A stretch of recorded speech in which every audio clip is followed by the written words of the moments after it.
Caleb Williams. You want to talk about an ideal first overall pick destination, the complete opposite of what last year was with Carolina, where he's going to go in there and immediately have DeAndre Swift, solid running back. He's going to have the luxury Cole Kmet, and then he's going to have not one, not two, but three really good wide receivers right away. Now, Romeo Odunze, we haven't seen him play quite yet, but I think he's going to be really nice. Keenan Allen, he's a Hall of Famer, and DJ Moore, who's ascending into his own. This is a guy of any first round. I can't think of any first round pick in any recent memory who has been in a better situation than Caleb Williams. Yeah. We were talking about that off the air, and like Caleb Williams is stepping in there, and then you just want to. We talked about Drake May over the past few minutes about how good his defense has been, but at the end of the year, the Bears arguably last year had a top 5 defense, and Matt Eberflus, defensive guy, and we thought, okay, is Eberflus the right guy for that job? But we had some situations with the offensive coordinator, and when we talk about head coaches, it's like, okay, he's not an offensive-minded head coach, so let's go ahead and give him the benefit of the doubt here and see if they can come alive on defense. And his specialty is defense, and the defense was playing really well at the end of last year, and Caleb Williams is walking in there with the lowest expectations for success of any quarterback ever.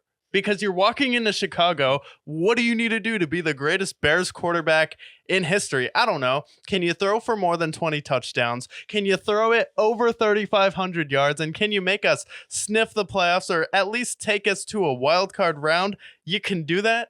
Okay, you're going to be the best quarterback ever for the Chicago Bears. So the expectations of him being a number 1 pick, yes, he's compared to Patrick Mahomes, but what market is he going to? Chicago. They've never had a good quarterback, ever.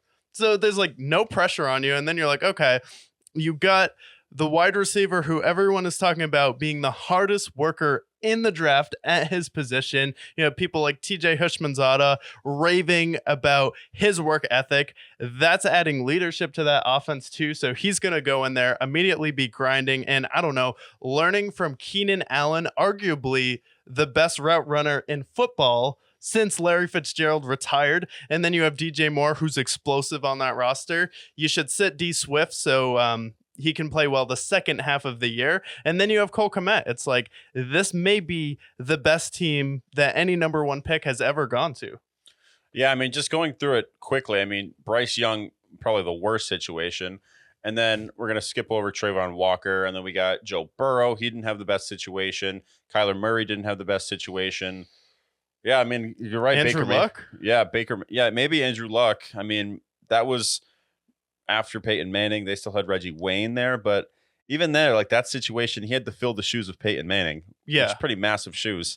And then other than that, all these other first-round picks, they either didn't have a good offensive line, they didn't have a good coach, the system was dysfunctional.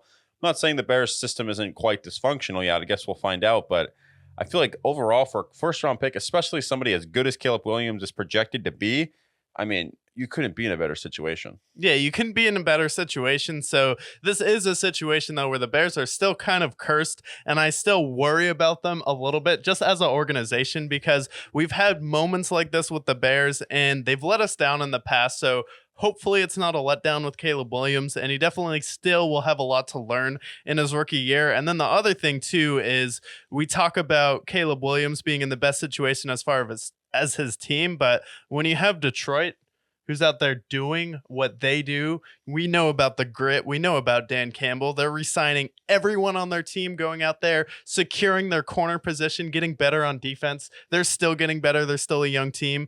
And then we have the Packers, the youngest team in the playoffs last year, went out there and upset the Cowboys. And then you have J.J. McCarthy in your draft class competing with you with a pretty good Minnesota Vikings roster. So the only trepidation would be like, what division are you walking into?